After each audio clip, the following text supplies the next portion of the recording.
Huge crowds, sometimes lost in admiration, greeted Barcelona's second Olympic Games of the year, the Paralympics. The British team won 128 medals, 40 of them gold. There were 6 in the pool for the partially sighted Chris Holmes. 4 on the track for Tanny Gray. 3 more for the amazing Peter Hull. And in the lightweight judo, gold took just 6 seconds for Simon Jackson. And he beat a Spaniard too. Terry Waite was invited to give release to the multitude in Greenwich Park. Ahead, the 26 miles plus of the London Marathon. Come the end, Antonio Pinto of Portugal would claim the men's title and Catherine Doré of Germany the women's. And for the next few years, Liz McColgan will be in the field. At Gateshead, she won the World Half Marathon. In winning the World Junior title, Steve Smith leapt 2 meters 37, a height which would have won in the Olympics. The boat race this year was a race, but Cambridge didn't make the best of the Surrey Bend, and Oxford came home strongly again. Badminton had a new name on the Roll of Honour, Mary Thompson on King William. But Michael Whitaker and Monsanto had been this way before, winning the Hickstead Derby for the 2nd year running. 1,150 miles in 13 days of pedalling made Conor Henry the first Irish winner of the milk race. At 500cc, it was Wayne Rainey's year again, but not at Donington, where the winning Wayne was Gardner, his first success in Britain. And the Lombard RAC Rally, together with the World Championship, was won by Carlos Sainz of Spain. But Michael Kalfus of Germany, driving a 600cc Trabant, had more than a share of the fume and glory. Team celebration for Durham Wasps, who won the Heineken Championship for a record 4th time. Individual celebration for Ian Schuback, who became the first overseas player to win the World Indoor Bowls title. Yes, he's Australian. And joy unconfined for the Toronto Blue Jays, who became the first team based outside the United States to win the World Series Baseball. The title comes from the original sponsors, not from any suggestion that the competition is global. Even so, it's a pity that not one of the Blue Jays was a Canadian. Golf, and in particular women's golf, produced 2 outstanding team performances this year. There was the Curtis Cup victory, Great Britain and Ireland beating the United States for the 3rd time in the last 4 meetings. But surely the American professionals were pretty well unbeatable. At Dalmahoy, though, Mickey Walker captained the side to one of the sport's great upsets. Laura Davis, with 3 wins, was an inspiration, but the tension was unbearable, and the superstars of the American tour were disbelieving. Victory would come by a 5-point margin. Catherine Nilsmark rolling in the winning putt. And women's golf in Europe will never be quite the same. The cool nerve of 18-year-old Caroline Hall secured the Curtis Cup victory at Hoylake, the last match, the last green. Liz Boatman collects the cup again, the Americans beaten in 86, 88 and 92. But in the men's game, the Americans fought back. The last American winner at Augusta was 1987. Since then, the US Masters have been won by Lyle, Faldo twice and Woosnam. Fred Couples was the favourite to end that run, and he duly claimed his first major title, and he was looking comfortable as world #1. His form had gone, though, by Pebble Beach and the US Open, but the Californians could celebrate another first-time major championship winner, Tom Kite. It blew a gale for this final round, and for one nail-biting hour, it seemed that a splendid 70 from Scotland's Colin Montgomery could give him the title. But up in the studio, he was starting to believe it was Kite's day, a day that was long overdue. Nick Price has waited a while for his first major, and that was duly achieved in the USPGA Championship at Bellerive. But what of the man who was undoubtedly the player of the year? Nick Faldo consistently hits the heights in the majors, and this year was no exception. If victory at Pebble Beach proved out of reach, the Open at Muirfield was firmly in his grasp. On the first tee, the final day, he was 4 shots clear of the field. What followed was the biggest golfing nightmare he's had to endure. As Faldo faltered, the American John Cook was finding the target. And by the 15th, Faldo's 4-shot lead was long gone. The man who started the day as 7-1 on favourite was now 2 behind. Cook was ahead, and Faldo was shaken. I knew it was going to be tough, you know, I was making it tough. And then somehow I said to myself, well, you just better play the best 4 holes of your life right now. And in terms of character, courage and composure, that's precisely what he did. A quite brilliant approach to the 15th. And another shot was clawed back. And a crucial hole, the par 5 17th, lay ahead. Come the moment, cometh the man. So John Cook for a birdie at 17. Oh.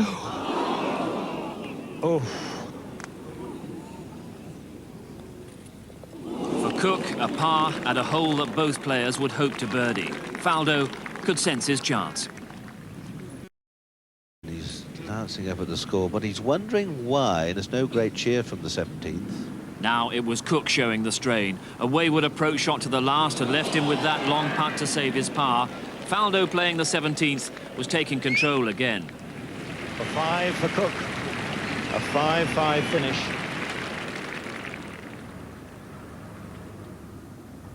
This for a 2-shot lead. But that's not bad, and he will be very pleased in a minute or two when the scoreboards have changed. Now, Faldo doesn't know yet. He doesn't know he's in the lead yet. The reception on the 18th removed all doubt, though, but it was by no means a victory march up the last. Faldo had to gather his scrambled nerves just one more time. Started down the right side, needs to turn in a little bit, and how about that? Oh, steady now, right at the flag. What a magnificent strike. This is Faldo. Jill, a bit anxious. This to be champion. There you have it. Absolutely fantastic. And he's absolutely drained, he's absolutely shattered. Nick Faldo, Open champion, is also out in Jamaica. No holiday, but he's preparing his challenge for the Johnny Walker World Championship later this week, and Nick joins us now. Nick, we've just been reviewing the last 4 holes of the Open at Muirfield. How would you sum up your mental state during that experience? Well, around 11, 12, 13, I went right to the edge, what I'd call it, right to the knife edge, just seeing what failure was. You know, I mean, real failure. I think if it had gone wrong and it ended up being a disaster where I'd lost, it would have been a tough one to, you know, to live with. That would have been. I've been very lucky. I've avoided the major scars in this game. So, and I managed to turn it around. And you know, when you lie in bed at night and think about that, you know, it's just amazing how it all turned around. Where did you find the resources to get you through that kind of test? Well, I guess that's just part of your makeup. I don't think you're, you know, I've obviously been working on things, you know, slightly better mental approach this year, but it was just down to the end of the day, is how much you want the darn thing. And, you know, I was able to put all those mistakes behind me and you know, really pull myself back together, and I set myself the goal of, you know, I said, we'll just go and birdie the last 4. That sort things out, and you know, sort of said to myself, right, we'll go and do it, and near as damn it did. So you're mentally strong. You've won 4 other tournaments this year as well. You're back as leading money winner in Europe. You're back as world #1. Do you think you've got this game cracked now? I wish. No, unfortunately, in this game, you always have to keep working at it. It's nice to, obviously, when you're on a good roll and you're playing well and you're feeling confident, obviously, but as we know, anybody plays this game of golf, it's if you leave it for a little while, it gives you a good kick in the teeth, as I say, and you have to start building yourself up again and work at it. But you know, that's part of the challenge of golf. That's why it's, you know, it's so much fun. Big year next year, Nick, Ryder Cup year. We wish you well for that. We wish you well also for your challenge in the World Championship this week. We'll be with you on BBC Television a bit later. Open champion and world #1, Nick Faldo.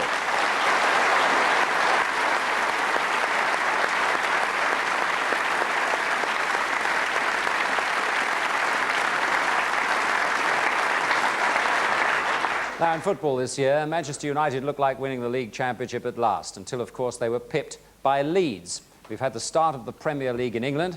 What difference has that made, I hear you cry, except to television viewers? Rangers once again dominated in Scotland, and there was the return of Gaza. But internationally, the spotlight was on Sweden. In motor racing, in Formula One, it all depended on your point of view. It was either a perfect package or an unfair advantage. After the years of McLaren success, Williams had produced a car that was a class above the opposition.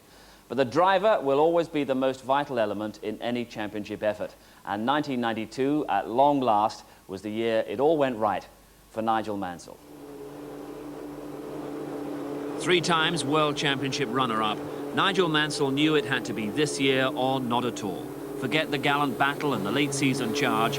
The Williams Renault was a car for total domination, and Mansell was in the mood. And Mansell crosses the line. And already the Williams is storming away. It's a terrible Mexican Grand Prix meeting for McLaren. Another consummately easy win for Mansell. And it looks like being another famous victory for Red 5, Nigel Mansell. He'd started the season with a record 5 wins out of 5. His grip on the title already seemed total, but as win number 6 beckoned at Monaco, a pit stop, Senna led. And for the first time this season, Mansell had to give chase. In what was becoming a rather one-sided year, this was stirring stuff. Mansell weaving this way and that way, but Senna won't let him past. He's got the racing line, he's going to keep it. Mansell second, the perfect sequence had ended, but not his progress to the title, which would be celebrated 2 rounds prematurely at the British Grand Prix. Nigel was getting a sense of the mood in the days coming up to Silverstone, the warm glow that was soon to become chronic Mansell mania. As he carved out his victory, there were over 150,000 in the circuit, and as he headed to the flag, they were heading to the track. They love him and he loves them. And Nigel Mansell wins the 1992 British Grand Prix in terrific style. The celebrations in anticipation of Britain's first world champion in 16 years. I had to slow down so much because they were blocking the track, and actually ran one person over, and he was a very big man. Oh, he loved it. The car, we just had to leave the car at club. There was no way through. I mean, what can you say? I've never experienced that in my whole career anywhere in the world, and I mean, they're fantastic, aren't they? It's just incredible. He was almost there, but he wasn't going to pace himself to the title. He won in Germany, and in the next round in Hungary, there was a tyre change, a few doubts in the pit lane. But Mansell recovered to force himself into the top 3 position that he needed to at last claim the greatest prize in the sport. He's second in the race, but he is the world champion of 1992. The contest was now not for championships, but contracts. Former world champion Alain Prost had negotiated a 1993 place in the Williams team. Ayrton Senna said he'd drive for Williams for nothing. But Mansell's dialogue with Williams had broken down. For obvious reasons, everyone wanted a drive for Frank Williams. The team and the car were supreme, but he was looking a beleaguered man. Michael Schumacher's win in Belgium was a glimpse of an exciting future for Formula One, but Monza brought us down to earth. Due to circumstances beyond my control, I have decided to retire in Formula One at the end of this season. Mansell off to race Indy cars in North America, but who would drive alongside Prost next season? That debate would run and run. But what good is a contract if you don't survive to see it? One thing that Formula One has got right is safety. Riccardo Patrese survived this crash at Estoril comparatively unscathed. And in Portugal, Williams was celebrating that miracle and Mansell's record, his 9th victory of the season. The season finished, and with it seemingly Mansell's Formula One career in Australia. The collision with Ayrton Senna was a frustrating and incongruous exit, but it didn't change what had gone before. From Williams-Renault and Nigel Mansell, the most dominant season that the Formula One World Championship has ever seen.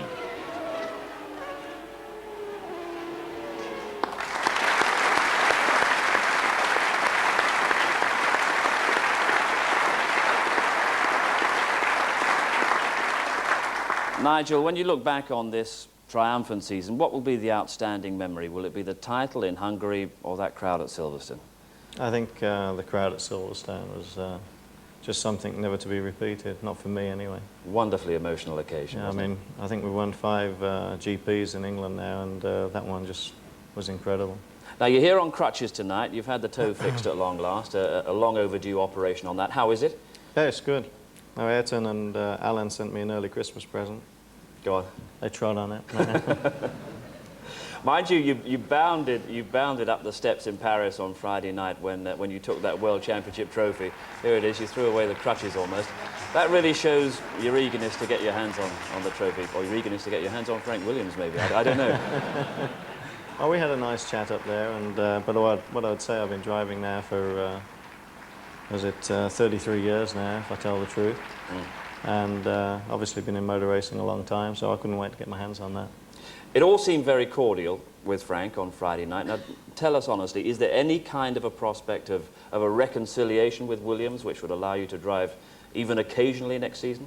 It depends whether you speak one day or the next day. So you have hope? No. No, I think the nice thing is that I've been afforded the opportunity now in America to go for another championship with obviously Carl Haas and Paul Newman. But, I think Damon sitting next to me deserves the opportunity to drive for Frank this coming year, because Damon's been part of the package to win the World Championship. And he's done a phenomenal job, and at the moment he's doing too good a job because he's quicker than Alan, and that could be a problem. Damon, there's going to be an announcement next week on the Williams drive. After Estoril and your performance in the test, you must be feeling good about it? Well, I've done everything I can as far as testing goes, and I've left it now to Frank to make his mind up, which he can take some time over sometimes, but I'm hoping for a decision. Good. I hope that goes well for you. Martin Brundle, you had an outstanding season with Benetton. Anything lined up for next year? No, still working on next year. It's a very unusual closed season. Nigel going across the pond to America, and Ayrton still undecided, so I'm going to hang around for a little while. Martin, Damon, you both deserve your chance, but Nigel Mansell is the world champion.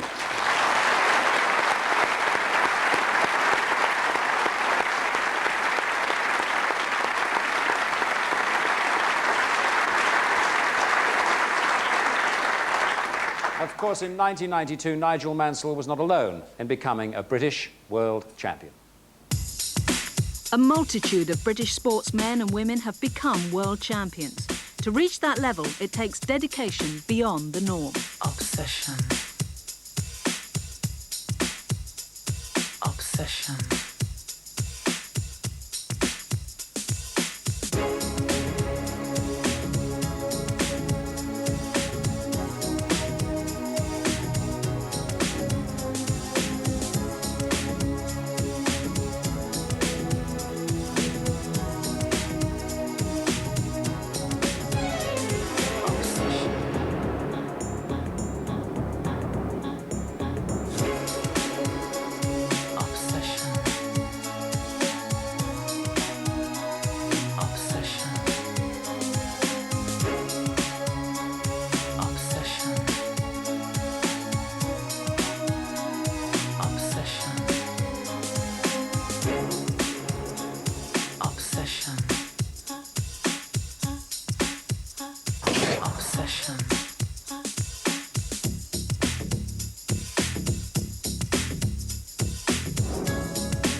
the Embassy World Snooker Championship at the Crucible in Sheffield.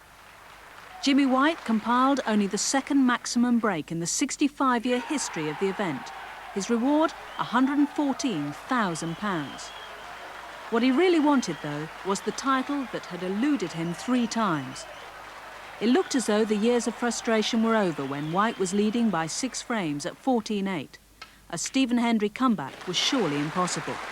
But Hendry produced an historic fight back, winning 10 frames on the trot. He became world champion for the 2nd time. Last month, the first of the psychological barriers to the world title was removed when Jimmy White won the United Kingdom Championship at the Preston Guildhall. 1 major title secured, 1 to go. So he closes on his dream. Perhaps next year the People's Champion will become the world champion.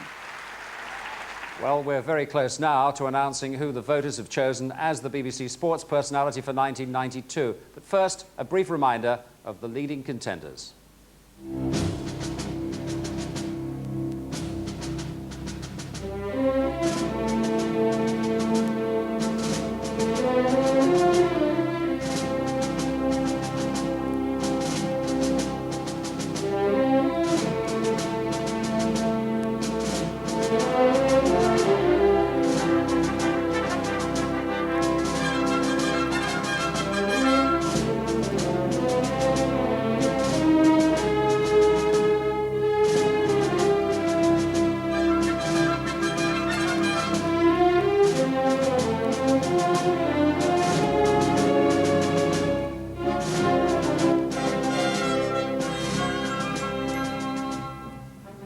And now, to announce the top 3 in the BBC Sports Personality voting for this year, please welcome back the heavyweight champion of the world, Riddick Bowe.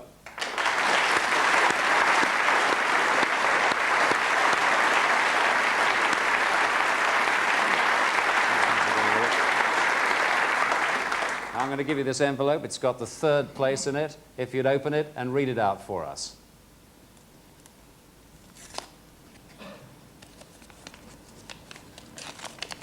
Takes a moment or 2.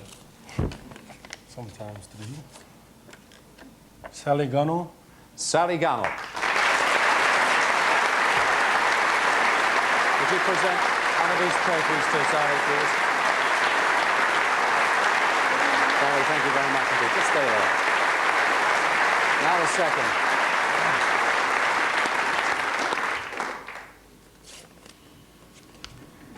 Not too tough, the envelopes, are they?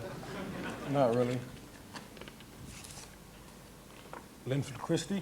Linford Christie. Would you present us?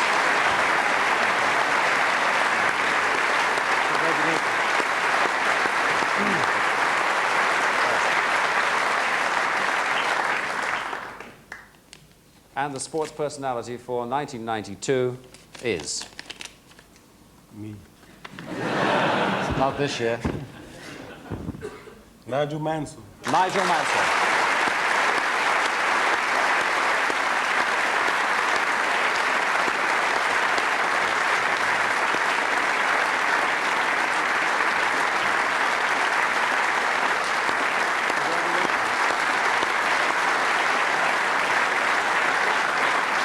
Can you manage to hold it?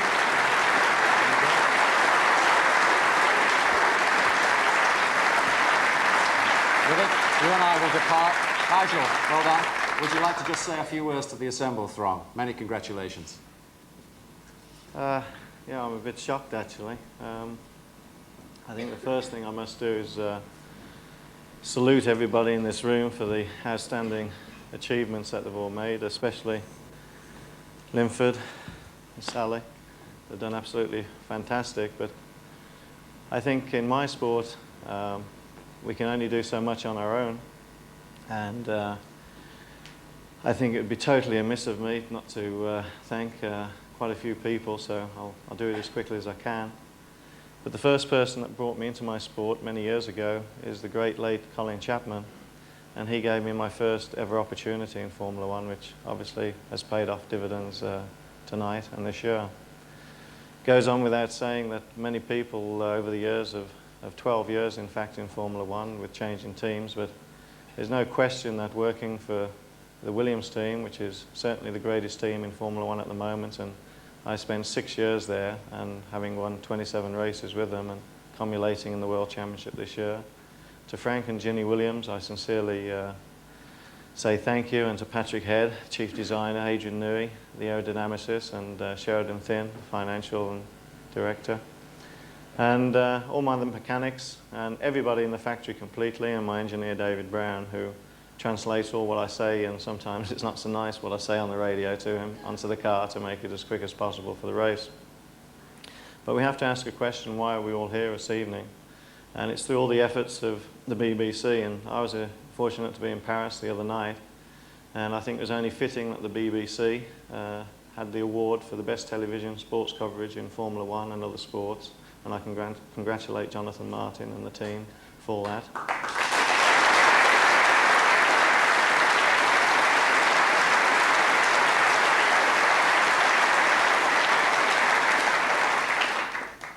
But I have another unbelievable thank you to make, and this is why I'm here this evening, and that is to everybody out there. And something else I must tell you is that 2 years ago I retired, and it was through all your efforts out there that I actually came back to Formula One after driving for Ferrari, and I couldn't have unretired without you.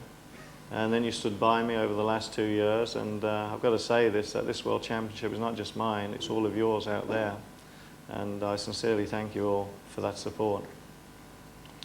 In conclusion, there's one person that has always been behind me, and for the last 24 years, and is the most special lady that anyone could wish to have in their life, and that is when you've had your last rites given you, and you've obviously done a few things like breaking your back and your neck and your foot and various other things, and she's always there. And that's a very, very special wife I have, which is Nigel Mansell, who has stood by me through thick and thin, and she's just been magnificent. And I'd just like to dedicate my World Championship to my wife and all the viewers out there, and thank you all for making this wonderful evening possible for me. And I can tell you out there that this here in front of me is just as good as the World Championship. I sincerely wish you all a Merry Christmas and a great New Year, and for everybody in this room, continued success, and God bless you all. Thank you very much.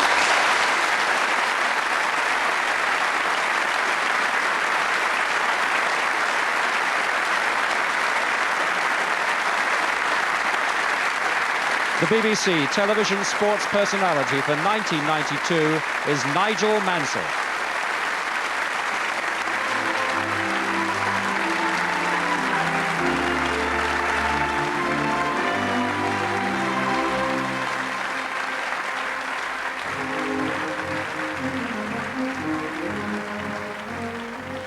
Following up the year's successes at 4:05 this afternoon, Helen Rollison recalls British achievement at the Paralympics, and at 3 o'clock tomorrow, a recap of Nigel Mansell's triumphant year.